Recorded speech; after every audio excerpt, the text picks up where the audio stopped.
Welcome back everybody. अनुच्छेद 17 को absolute right क्यों कहते हैं, निरपेक्ष अधिकार क्यों कहते हैं?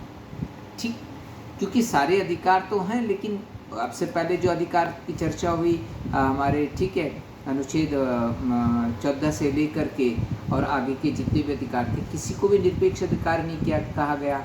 लेकिन अनुच्छेद 17 को निरपेक्ष अधिकार क्यों कहते हैं?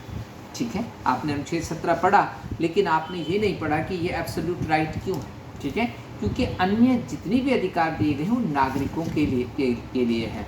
ठीक है, और सरकार को ये कहा गया कि सरकार भेदभाव नहीं करेगी, सरकार नागरिक के किसी अधिकार को उल्लंघन नहीं करेगी। ठीक है, समानता का अधिकार है, शिक्षा का अधिकार है, या जो भी अधिकार है। लेकिन आर्टिकल 17 ये कहता है कि not only the state but the citizen as well. ठीक है, कि ये जो अधिकार आपको दिया जा रहा है वो सरकार के खिलाफ भी है और नागरिकों के खिलाफ भी है। समझने की बात क्या है कि अस्पृश्यता न तो सरकार करेगी और अस्पृश्यता का बर्ताव न तो व्यक्ति करेंगे। ठीक है, और व्यक्ति यानी कि किसी व्यक्ति को आप जाति सूचक शब्द नहीं कह सकते और न ही कोई सरकारी अधिकारी कह सकता है। ठीक है, अगर सरकारी अधिकारी भी किसी व्यक्ति को जाति सूचक शब्द कह देता है, दलित व्यक्ति को, तो उसके लिए भी सजा का प्रावधान है। और अगर कोई पड़ोस में लड़ाई हो रही है आपस में और किसी ने जाति सूचक शब्द कह दिया तो प्राइवेट पर्सन भले ही है, लेकिन उसका भी ये कानून लागू होता है। ठीक है, इसलिए इसको एब्सोल्यूट राइट कहते हैं। पहली बड़ी बात क्या है कि इसमें अस्पृश्यता को बैन कर दिया गया अनुच्छेद 17 के द्वारा। लेकिन अनुच्छेद 17 ने जो है इसको डिफाइन नहीं किया है।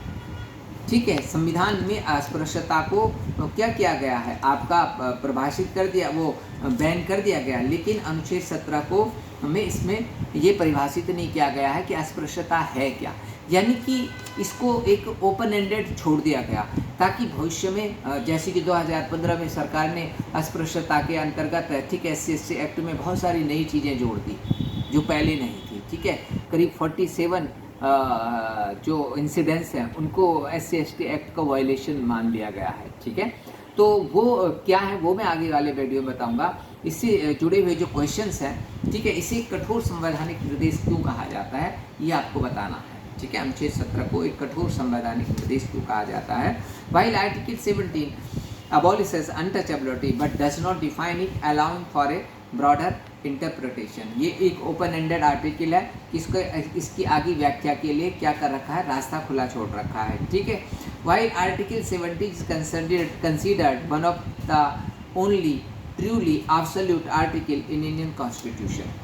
Why Article 17 is considered the one of the only truly absolute article in the Indian Constitution। जैसे कि मैंने आपको बताया कि इस आर्टिकल के द्वारा न केवल सरकार के बल्कि व्यक्तियों को भी क्या बनाया गया है, उत्तरदायी, अकाउंटेबल बनाया गया है। ठीक है, हिंदी में इसको ऐसे लिखेंगे हम, अनुच्छेद 17 एक निरपेक्ष मौलिक अधिकार है जो न केवल राज्य के खिलाफ बल्कि किसी भी व्यक्ति के खिलाफ लागू होता है। ठीक, और इस पर एक और क्वेश्चन, क्योंकि ये ऐसे के लिए और आपके पेपर 3 के सोशल वेलफेयर वाले सेक्शन के लिए बहुत अच्छा आर्टिकल है और आपको इसकी पूरे एस्पेक्ट्स को समझना चाहिए। ठीक है, तो भारतीय संविधान का कौन सा मौलिक अधिकार है जो समानता सुनिश्चित करने, सामाजिक न्याय को बढ़ावा देने और ऐतिहासिक भेदभाव को समाप्त कर मानव गरिमा की रक्षा के लिए अत्यंत महत्वपूर्ण है?